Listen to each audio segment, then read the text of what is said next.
Wow. Oh my God. Holy crap. I'm sorry. I just looked at the government website for Shutdown. Do you guys see this? Have anybody bothered to look at a government website in the last 24 hours? Because I think I think Donald Trump has something he wants to message. I don't know if you guys see this, but Democrats shut down. This is supposed to be the clock for the shutdown timer. There's no clock. It's still 5 hours. I don't know why it's not working, but it's Democrat shutdown is imminent. And then you look up and you see Democrat shutdown is imminent and an actual working timer above the infunctional timer. And then above that, there is a scrolling thing of text that says Democrats shutdown. Democrats in their own words. Watch now. And if you click it,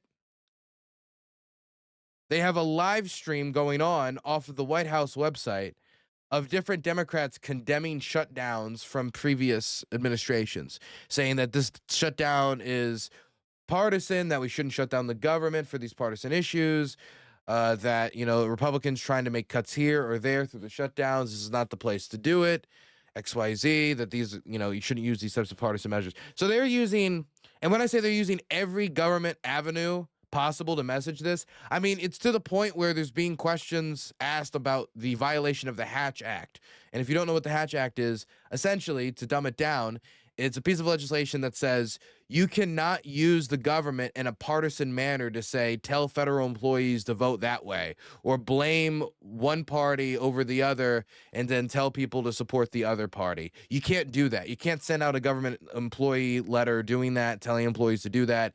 You cannot use, the Bureau of Labor Statistics email chain to go campaign and such.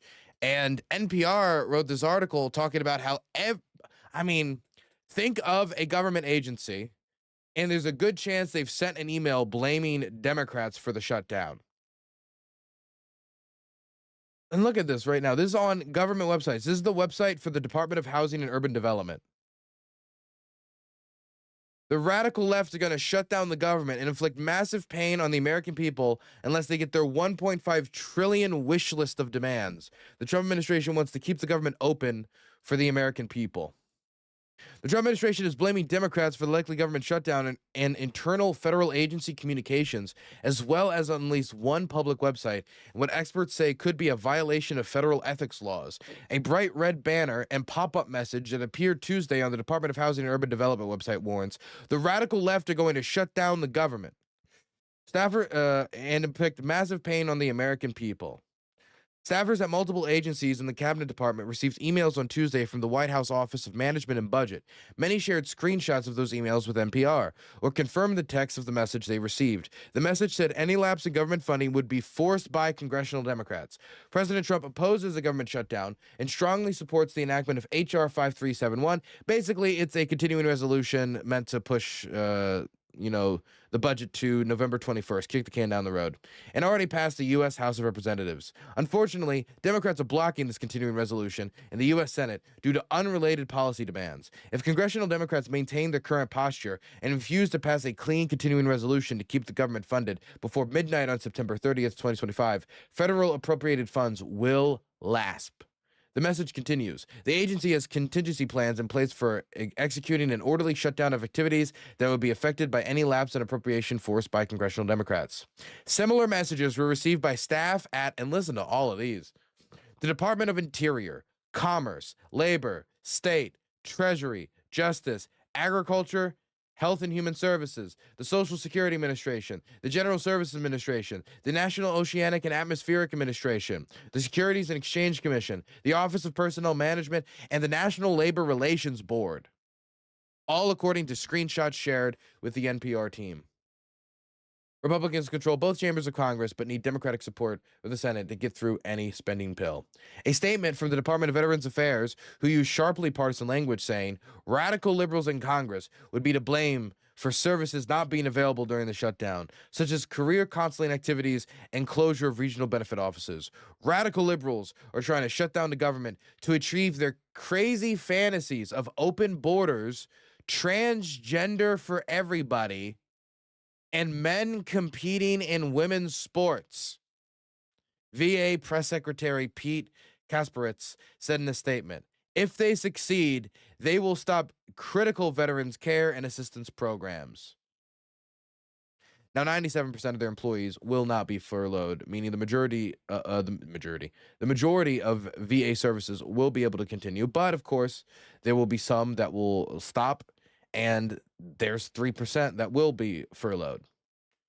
Now, the article goes on to talk about the concerns that ethics experts have, specifically with the Hatch Act and the use of these agencies to push partisan messages on their staff. Now, whether or not this directly falls within violations of the Hatch Act would probably depend upon the interpretation, because on one view, you could see this as clearly partisan.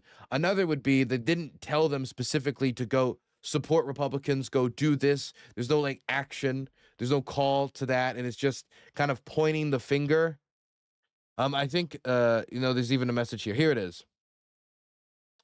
The Code of Ethics requires that federal employees serve the American public impartially, without regard to their political views. This message may not technically violate the Hatch Act. This is one of the people who said it may not. Others said it did, since it does not advocate for particular candidates or weigh in on elections, but it certainly violates the spirit of the law, said Donald Sherman, Executive Director and Chief Counsel at the Citizenship for Responsibility and Ethics in Washington, a libdog watchdog. Okay, so why are the this is the Trump position on it. What are Democrats saying about it? One second. I have a video from the Democrats explaining why they are asking for the big demand, if you're curious, is rolling back Medicaid cuts. They want to roll back Medicaid cuts that they say could lead to health insurance losses for 15 million people. Now, the Trump administration says that this specific move is intended to give health care coverage to undocumented immigrants, to, or as they would put it, illegals. It's many of which are violent criminals, would probably be the line that follows. Here is Donald. One second. Let me pull this up. Let me pull this up. The Democrats explaining why they're doing what they're doing.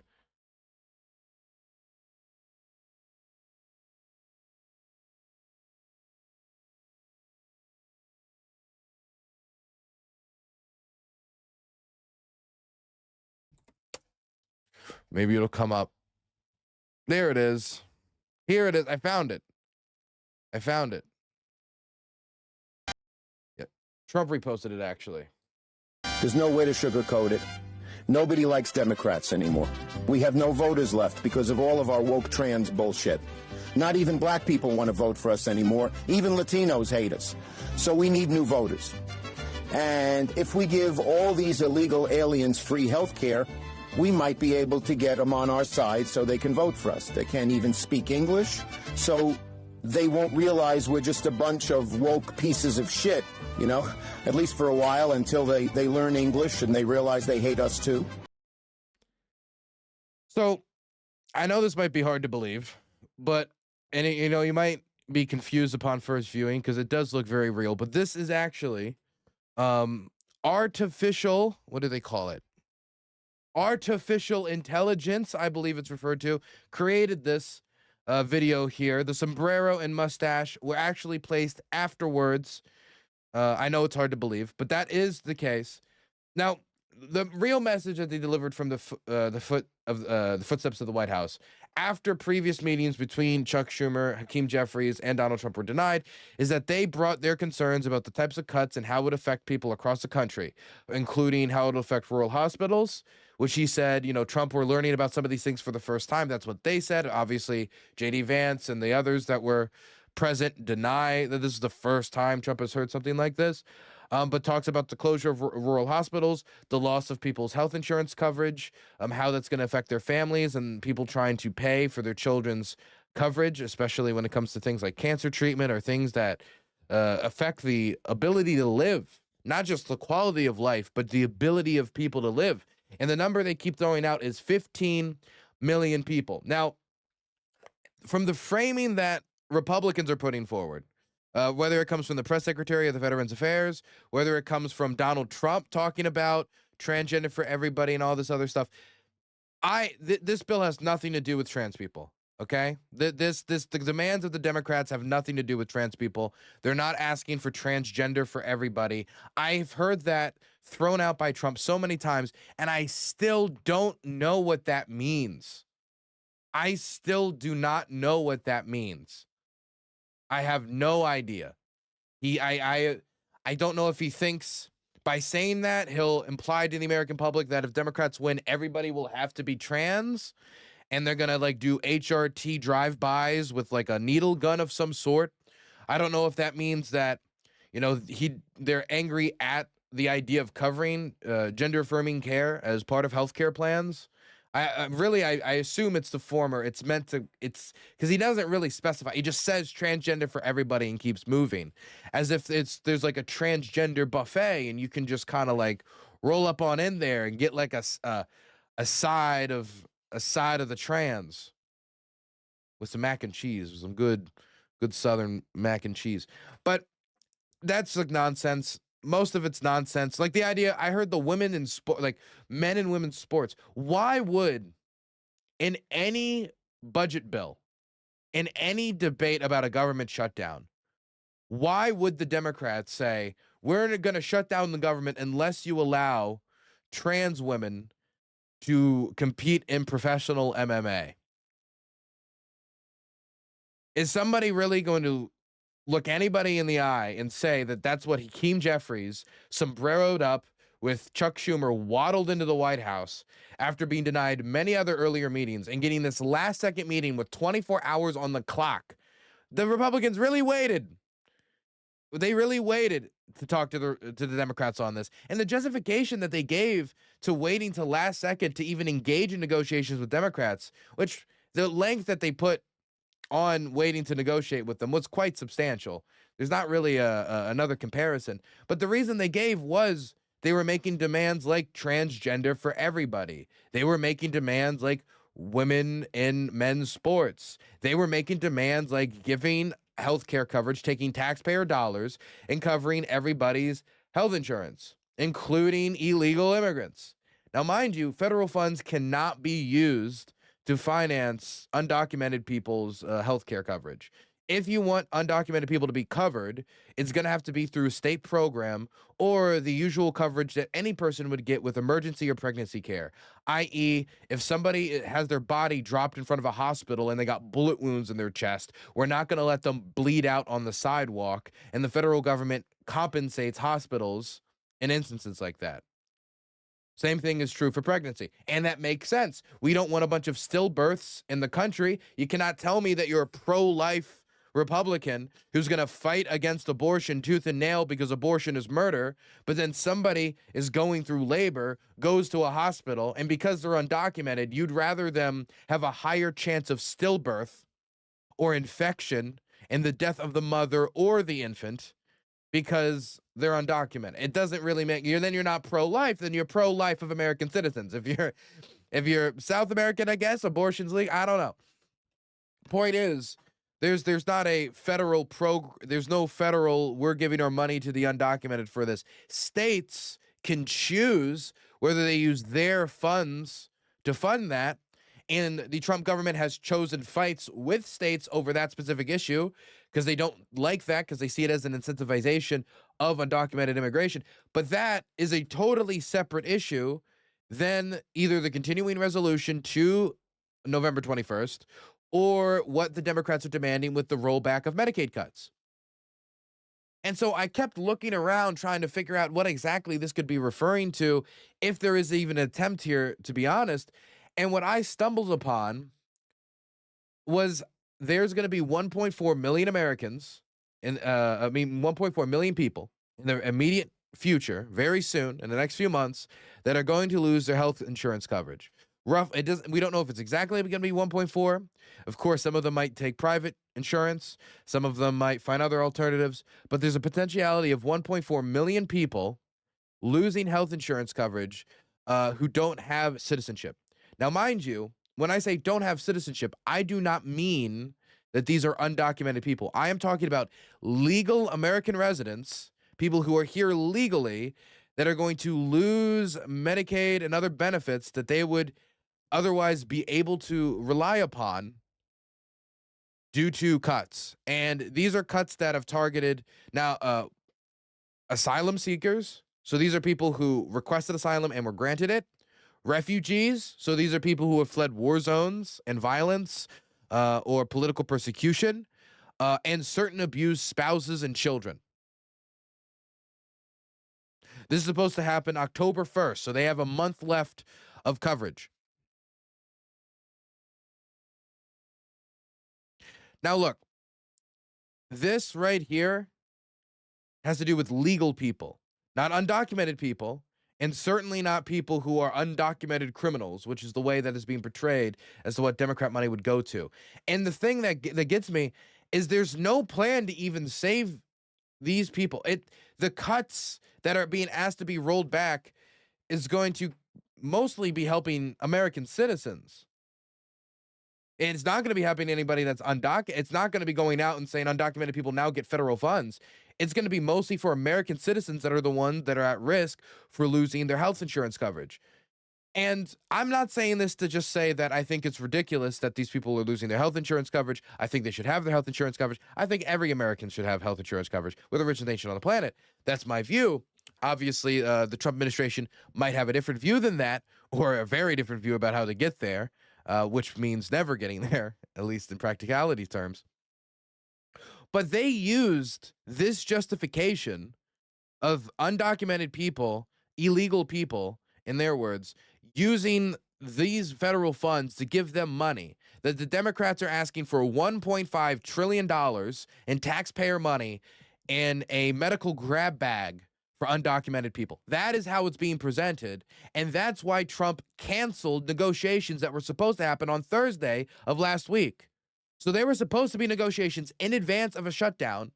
They then stop it last second, like within 24 hours of when the meeting is supposed to happen between Chuck Schumer, Hakeem Jeffries, and Donald Trump.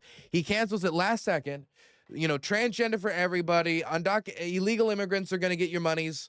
You know, he throws all these things out there as to why they're not going to talk, because these demands are so ridiculous that they shouldn't be entertained, only then to entertain them within 24 hours to go of a shutdown, having talks with Chuck Schumer and Hakeem Jeffries about what they wanted, which is then when they talked about the Medicaid cuts being rolled back. And that's when they were discussing that. So the planets that these two parties are on right now are just different solar systems. Absolutely different solar systems. Democrats want to roll back the cuts. You know, I don't really think that the money saved, that the Congressional Budget Office said was going to be saved by cutting out refugees and asylum seekers, which was about $138 billion, is worth it. And we're not saying over a year. We're talking about over a 10-year period. We're talking over a long period to cut these people out who are the most vulnerable amongst us, who are probably going to need those programs the most. Again, pro-life until maybe out of the womb and you're a refugee is a little different. It's a little different. Pro-life unless it's expensive. Pro-life unless it's, really? Look, I think this framing is meant to set it up so the Democrats are at fault. If you look at every government website, if you look at the internal memos that are being released by the federal government, if you look at the messaging on federal websites, from the clicker that's constantly moving to the Democrat shutdown, they don't even call it government shutdown. They're just calling it the Democrat shutdown as a messaging attempt to put across that it is the Democrats that are shutting down the government. And look, you can look at this in two ways. The first way, you can look at it as Democrats are demanding that the health care cuts that are going to be made, that are going to lead to Americans losing their health insurance coverage, that they're wrong, that they should be rolled back, and that they were highly unpopular and not what the American people wanted, and that they should be rolled back, and it's their major demand of these negotiations that they were only able to make really at the last second in person to Trump administration after previous meetings were canceled by the Trump administration. But you could say that for healthcare, the Democrats are willing to shut down the government. You could say that, and that could be the debate. the question is, will Democrats feel comfortable saying, yes, we are out here saying that they must negotiate with us? There has been no negotiations on this. There's been no negotiations on the continuing resolution. Of course, you could say if it's a clean continuing resolution, then you could negotiate up through to November. That's the argument that Republicans are making. But the Republican in counterance to that is, the argument that Democrats are making in counterance to that is, okay, then why did we cancel negotiations? Why did we cancel the meetings? Why did we do all of this within 24 hours to go and then have a meeting when the pressure was on, when the clock was ticking, when there wasn't much time left? And then under that environment, you try to pass a clean continuing resolution to keep the ball rolling. Why wasn't it that we had a normal negotiation leading up to the shutdown instead of opening negotiations 24 hours before the shutdown? And that's where I think the Democrats have the strongest argument, which is Republicans made meetings, canceled them, then lied and had their government officials like the VA press secretary, lie about why they were failing, like transgender for everybody, just like random bullshit. And therefore, with only 24 hours to go, we could not negotiate. And we were not willing to say that there is no Democrats included in this negotiation process. Republicans will counter that into the shutdown, probably saying, look, we went for a clean resolution. We wanted to kick the can down the road. We were willing to continue talks, willing to continue negotiation. But again, if they were willing to do that, why didn't they? Why did we wait until 24 hours to start these talks? And so far as we know, no concessions have been offered. No, like, okay, yes, we're going to roll back this cut, or we're going to roll back that cut, or we're going to do anything. And so the question is, which argument's going to play better with voters? Which argument is going to work better when trying to communicate this to the American people? I don't know, but we do have some polling data that give us an idea. Are Democrats or Republicans to blame for the government shutdown? Here's what our poll found. Americans are divided on which party to blame if funding lapses at midnight tonight, according to a new PBS NPR Marist poll. Yet a plurality, 38%, say Republicans who control the White House in both houses of Congress would be most at fault. In a new poll, it would blame 27% of Democrats, while 31% believe both parties would be equally to blame. So the numbers are 38% blame Republicans, 31% blame both parties, and 27% blame Democrats. The U.S. federal government is on the verge of its first shutdown in more than 6 years after last-minute negotiations on a spending bill failed. While majorities of both House and Republican polls, respondents unsurprisingly blamed the other party. 41% of independents both share the blame equally. Another 36% of independents would blame Republicans, significantly more than the 19 that would blame Democrats. So a plurality of Americans blame Republicans.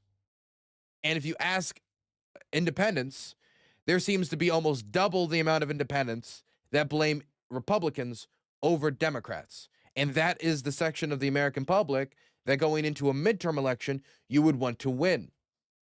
And so it isn't that surprising to me if you look at these numbers, and if these numbers are anywhere close to what the Republicans are seeing internally, why they would want a clean budget resolution, just continue it on to November, kick the can down the road, buy them more time to avoid something that, as of right now, the majority of the public would blame them for. Now, look, I'm not saying that if they were to extend it to November, due to this, they would negotiate in good faith and find some middle ground, or even negotiate in bad faith, but still find the best you could get. There is a possibility that due to the type of hard messaging that they are pitching right now, through internal communications and through just like flashing banners, and I mean, we're at the point where we're waiting for the emails to start rolling out. We're waiting for the billboards, we're waiting for that, but they're using every avenue they have in the federal government, to the point where there's questions about the Hatch Act, to message that this is not even a government shutdown, this is a Democrat shutdown. Don't call it a government shutdown, call it a Democrat shutdown. And so I wonder if instead of negotiating in good faith for that time period, there's a possibility that they're instead going to use that time period to try to message, to shift the blame to Democrats as they negotiate while not giving us any closer to an actual deal. Of course, I can't say that's for sure, but that is a sneaking suspicion that I have. And it would be something that maybe I would have less fear about or less concern about if they didn't decide to engage in negotiations with 24 hours left on the clock in order to apply that pressure. And so for these reasons, I find it very hard to see how we're going to avoid a shutdown in the next 5 hours. Democrats, their base has been making demands of Chuck Schumer and Hakeem Jeffries to be tougher on the government. The court decisions that Chuck Schumer was talking about before as to why they didn't want to shut down the government because they wanted the courts to be able to continue their process, to be a check on power. Well, some of those decisions are going still against Donald Trump, but some of them are not going against Donald Trump. The tariff decision went against Donald Trump, even if he continued to enforce them now. That's dependent on a later court decision. Others have gone in favor of Donald Trump when it comes to the actual appropriations process. So there's less of an incentive when it comes to the court system that held back Chuck Schumer before. I will say that as somebody who was raised in a household with federal employees, somebody who worked at the Bureau of Engraving and Printing, worked the CNC machines there, and a federal research cook, I am worried about employees being furloughed. Any government shutdown, I think, is bad. It's bad for when you are a foreign investor trying to think about putting your money in the United States, when you're thinking about political stability, and there's already a few questions about political stability right now. I think it's bad because you do not want National Park Service, you do not want the VA, you do not want any of these people. If there are people hired to do a job, they should be doing their job. They should not be sitting at home not doing their job. They have a purpose. They should be fulfilling that purpose. And we should not be punishing federal employees for the inability of Congress to do its job. If Congress cannot come to an amenable agreement on how to keep the government open, it is federal employees who get furloughed. It is federal employees who either stay home without pay or go to work because they're essential, but they work without pay anyway. Both of these things are not something that they should have to go through after they chose public service over the private sector, where they could have possibly made a lot more money. So I think that Republicans probably want to avoid a shutdown, and I think that part of the hardcore messaging is not just from how Donald Trump generally messages. It comes from the fact that they're probably nervous about who's going to get blamed for this. At the end of the day, people tend to blame what happens under an administration on that administration. If there's instability under a presidency, people tend to blame that on the presidency. Not universally, but that tends to be the case. Also, if there is a shutdown under this presidency, well, then that's going to be a problem. That could be a problem for people blaming them. Will people say, wait, it is the Democrats who could have kept it up? Yes, there will be people who say that. But let's say we make it a debate with the Democrats over why they didn't just pass a clean budget resolution to continue it to November 21st. Why they didn't just sign on to what the Republicans made with zero Democratic input. They can talk about Medicaid cuts. They can talk about healthcare cuts. They can talk about the big, beautiful bill, which was largely unpopular in the United States. And they can specifically talk about the most unpopular parts of that unpopular bill, which have to do with healthcare cuts. So what is the Trump administration doing in this final hour of worry that the shutdown may happen, that it might not reflect positively on them? Of course, it's negative for the country. Well, how are they reflecting on it? Well, it seems that they're trying to find positives as well as punishments. Here is Donald Trump talking about that they're going to fire people if they shut down the government. Mind you, they say that they have to. They're going to have to do it. It's just put in that position. Mind you, they don't have to. In a federal shutdown, federal employees that are not essential are usually furloughed, and the ones that are essential have to deal with working without pay.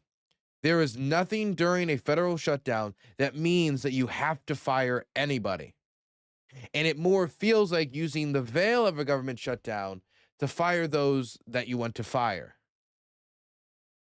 Mr. President, as we inch closer to a government shutdown this morning, you said you might do a lot of layoffs. If DOGE is already reducing the federal workforce, why is it necessary to link more federal jobs cut to a shutdown? Well, the Democrats want to shut it down, so when you shut it down, you have to do layoffs. So we'd be laying off a lot of people that are going to... See, that's just not true. I mean, look, I live outside of Washington, D.C. I grew up surrounded by federal employees.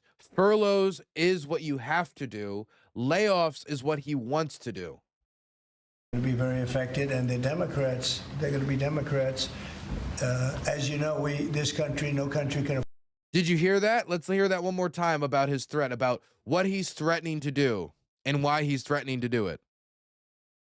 Well, the Democrats want to shut it down, so when you shut it down, you have to do layoffs. So we'd be laying off a lot of people that are going to be very affected, and the Democrats, they're going to be Democrats. We have to lay them off. We have to fire them. Not true. And they're going to be Democrats. They're going to fire them, and they're going to choose them based upon political party? Is that what's being said? They're going to fire them, and they're going to happen to be Democrats? Isn't that convenient? They're going to fire them, which they have to, which they don't. And then they're going to purge the Democrat. Like this, there's no interpretation of this that is good.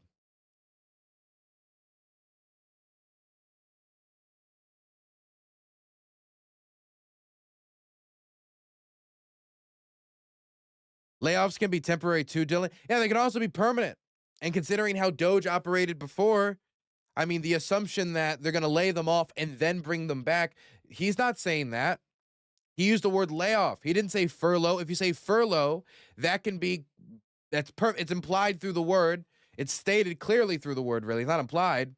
What exactly that means, furlough. So if you say lay off, that leaves the possibility that you fire people and they don't come back. And mind you, who does he discuss immediately after saying layoff? It's Democrats. Democrats.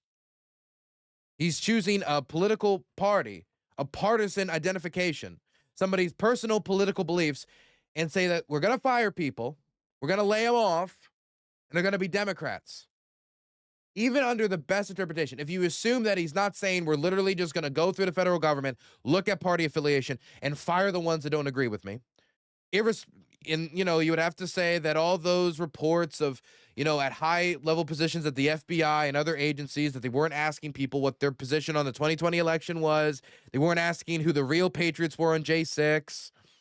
They weren't asking who you voted for in the last election. If they're saying that isn't true, even though there's been multiple reports corroborating that, statements like this make it seem a lot more true. Seem to make it very easy to believe the word of reputable news organizations. So if Donald Trump isn't going to do that, best case scenario is that he's publicly signaling, hey, we're going to furlough people. You're gonna have unpaid forced time off, as Mako says in chat. I guess we're describing it because some people might not know what furlough is. Or layoff.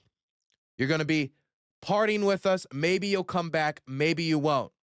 Okay, he says he leans towards a layoff instead, and then declares them to be Democrats. Best case scenario, he's saying, hey, maybe you guys don't want to shut down, or we're going to fire all your buddies who happen to be Democrats. We're gonna lay them off. These are Dems. Protect your voters. Look, it is true that people who work in civil service tend to lean more Democratic, but the way that he's phrasing this seems like the purpose of this might be using the opportunity to replace those who tend to lean Democratic with those who tend to lean Republican. And considering how Trump has talked about how he thinks as the chief executive, he should be able to fire and hire anybody in the entirety of the federal government at will. That's his position. It's the job, as he says often, it's the job of his lawyers to get him there. I mean, this seems like something that should cause concern, not only for people who live in the D.C. area like myself, but also for those who do not want political party and your political loyalties to be the things that get you rewarded with government positions. Not those in high-profile management positions like in the cabinet, but the rank and file of civil service, which is supposed to be nonpartisan. The same nonpartisan institutions that are currently spamming emails calling it the Democrat shutdown. As you know, this country, no country can afford to pay for illegal immigration, health care for everybody that comes into the country, and that's what they're insisting. And obviously I have an obligation to not accept that. That would affect everybody.